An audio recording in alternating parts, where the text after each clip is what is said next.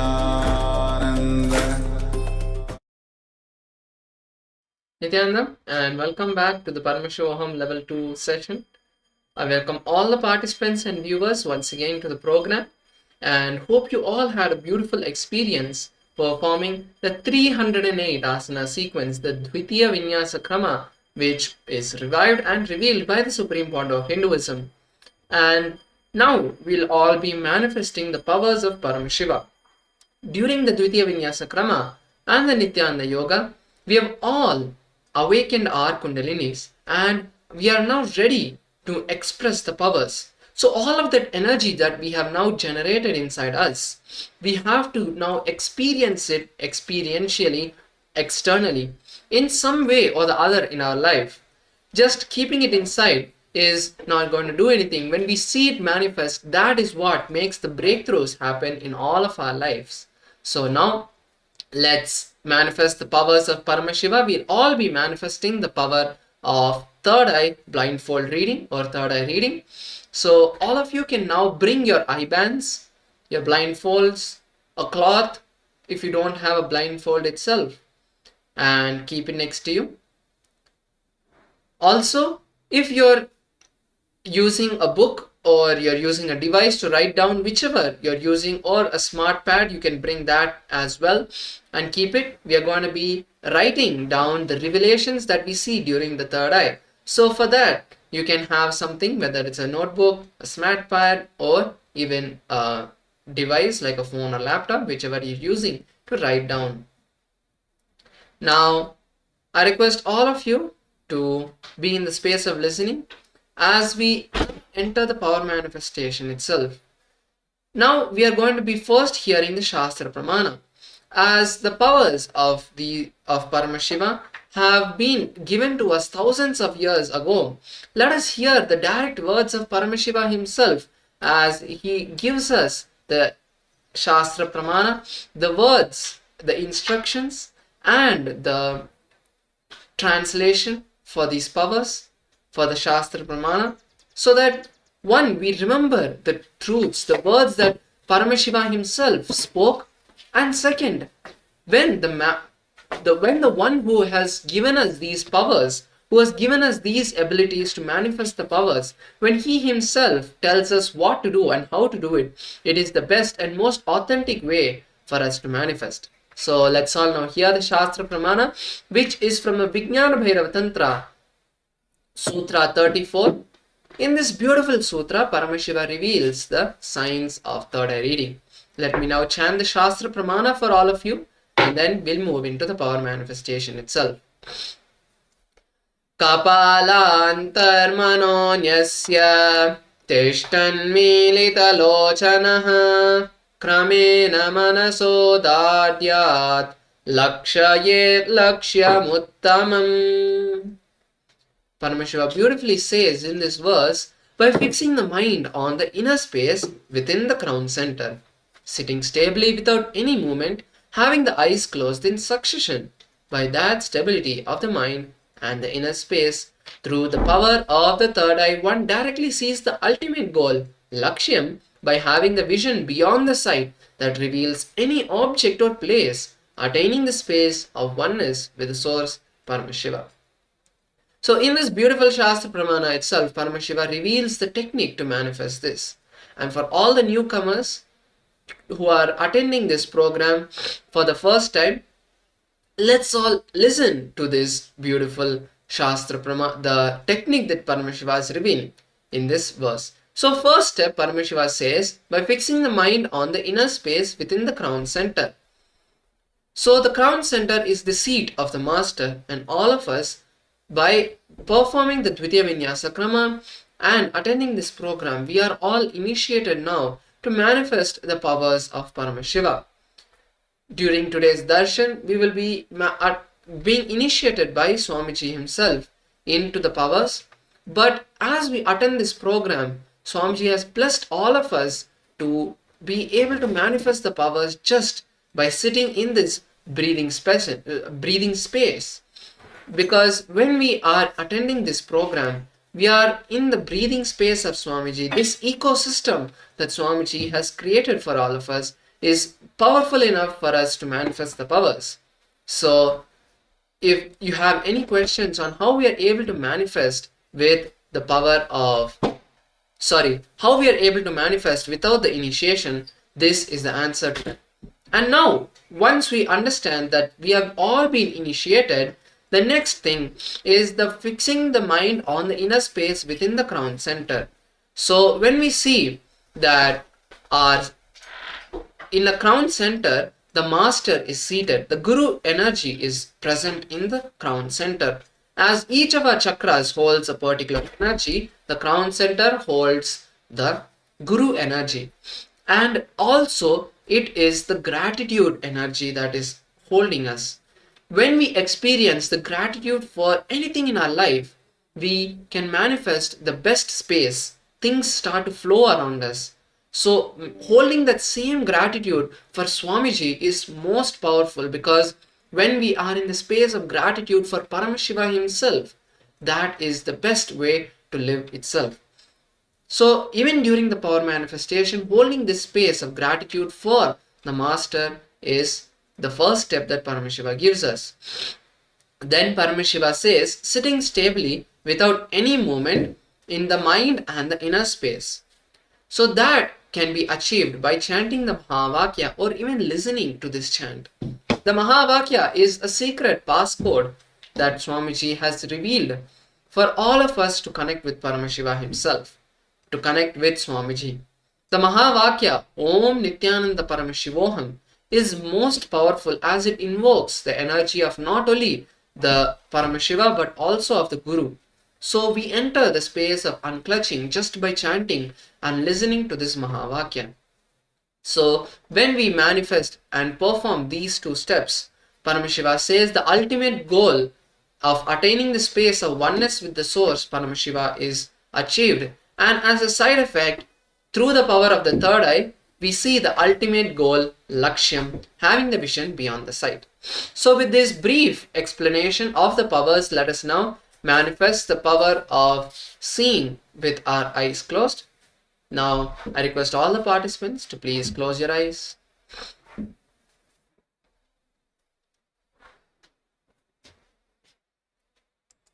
Let us now take a moment to visualize the beautiful form of the Supreme Pontiff of Hinduism.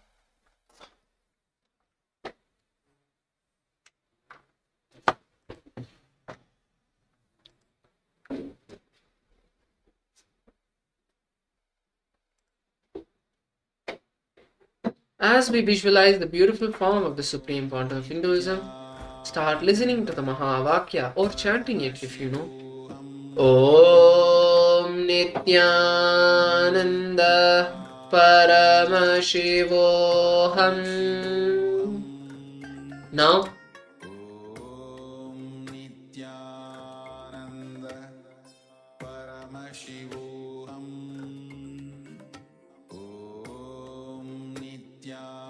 Now, a picture is being projected for all of you. All of you can now start seeing the picture with your eyes closed and request Swamiji to reveal whatever is being projected. Please begin.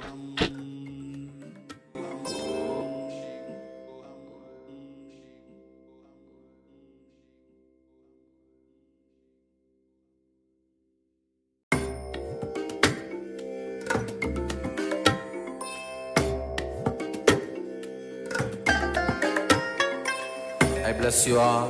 Let you all open all your three eyes and manifest the powers of Mahasadashiva. Om Nithyananda Paramashivoham. Om Nithyananda Paramashivoham. Om